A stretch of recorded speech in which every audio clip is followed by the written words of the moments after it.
elle est la maman d'un petit garçon qui s'appelle Elliot, qui a maintenant 8 ans. Et ce petit garçon, dès sa naissance, il a eu des retards. Alors, il a eu du mal à s'asseoir, il s'est assis plus tard que les autres, il a marché plus tard que les autres. Parler, c'est pareil, il a parlé très tard. Et surtout, Pascal se rend compte qu'il a une fascination quasi obsessionnelle pour la lumière et pour le lave-vaisselle. Le lave-linge, pardon. Le hublot, tu veux dire? Oui, oui. Ça, oui. On avait compris parce que tu as fait le geste. Et donc, Pascal, elle le met quand même à l'école, bien sûr, à 2 ans. Elle le met dans une garderie, pardon. Et à la garderie, la psychologue de la garderie se dit, ce petit garçon, elle pense qu'il a des symptômes autistiques. Elle lui dit d'aller dans un centre spécialisé pour faire un bilan. Et là, le médecin lui dit, mais non, il n'y a rien de spécial, mais l'envoie voir un pédopsychiatre. Et alors là, c'est un échec total, ça sert strictement à rien, sauf à culpabiliser Pascal, parce qu'on lui dit que si son petit garçon est en retard, comme ça, a des problèmes, c'est parce que c'est de sa faute, parce qu'elle a fait un baby blues à sa naissance. Et donc, elle attendra 4 ans pour qu'il soit diagnostiqué autiste.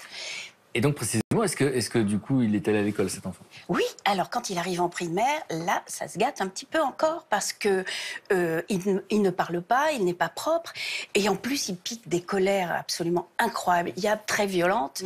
Et donc, alors Pascal, une fois de plus, elle est accusée d'être une mauvaise mère, de ne pas avoir assez d'autorité, lui d'être un sale gosse mal élevé. Enfin, c'est affreux. Une incompréhension, en fait. Au-delà des préjugés, c'est de l'incompréhension. Exactement. Alors, pendant ce temps-là, elle en a un peu marre, hein. Elle se renseigne sur Internet, elle achète plein de bouquins là-dessus, sur l'autisme, elle voit des associations. Et en 2013, elle crée une association qui s'appelle Ninou. Et elle a quoi de particulier, cette association? Alors, cette association, elle est faite pour aider, donc, bien sûr, les familles autistes. Elle accueille aussi des enfants non autistes pour permettre... Mais c'est chouette, ça. Voilà. Oui, c'est bien, super ça. chouette. Oui, oui. Et c'est des enfants qui sont contents de venir, hein, on les oblige pas. Ils viennent parce qu'ils aiment... Non, mais ça se pourrait, tu sais, tu dirais... C'est tellement important d'apprendre aux plus jeunes la différence. Les parents ne se rendent pas compte à quel point ils ont une responsabilité. Précisément, elle a quoi de particulier, cette association? Alors, cette association, elle propose des ateliers à ses enfants. Et alors, on va vous montrer les photos. Alors voilà, ils font des ateliers pain. Ils font du pain. Voilà, ils sont là. Regardez comme ils ont l'air contents. Et puis voilà, là on voit, ils font de la peinture. Là, ils peignent. Poney, ils peignent. Oh, qu'est-ce que t'es drôle, Frédéric. Après, qu'est-ce qu'ils me font là? Ils dessinent.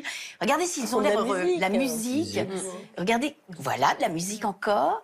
Ils font aussi du poney. Là, on va pas le voir, mais là, on organise des Noëls pour tous ces petits-enfants. Est-ce que c'est payant?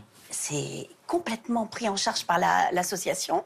Et par contre, on leur demande aux parents 25 € par an. Ce qui est quand même... Alors, pour pouvoir... Voilà, ils font du skate. Tu dis quoi, Caroline? C'est incroyable. En fait, on est quand même bien plus souvent des machines à fric. Et quand on est, a fortiori, quand on a des enfants en situation de handicap, tout est plus cher. Hein. Les chaises, les corsets sièges, les coques plantaires à 120 €. Moi, je suis arrivée en disant, voilà, mais vous en avez besoin de deux pour les deux. Ben oui, ils ont 2 pieds chacun. Donc, on est tout le temps. Enfin, donc moi, 25 € par an pour faire plaisir à des enfants. Je me dis, mais c'est génialissime. Ouais. En plus, ils n'ont pas d'aide de l'État. Ils n'ont pas demandé. Alors, il a eu l'idée de faire des cocktails caritatifs, des ventes aux enchères d'objets qui ont appartenu à des célébrités. Voilà, elle se débrouille comme ça. Moi, je trouve qu'elle est formidable. Elle est cette personne. Comment, à Paris. Ah, d'accord. Ninou, ça s'appelle. D'accord. N-I-N-O-O. Et alors, elle a été d'ailleurs... tellement elle est formidable. Elle a été finaliste du prix Solidarité version Femina Europe 1. Voilà. Notre partenaire version Femina. Notre partenaire. Qui récompense des initiatives qui changent le monde. Exactement. Et alors, ce que je veux dire quand même, parce que j'ai promis que je le dirais, le 2 avril, c'est la journée de l'autisme. Et donc, elle organise une journée Happy Blue Day pour réunir des enfants autistes et non autistes, pour qu'ils s'amusent ensemble et pour supprimer un peu la différence, pour qu'ils comprennent les uns les autres. Voilà. Mais merci le 2 avril...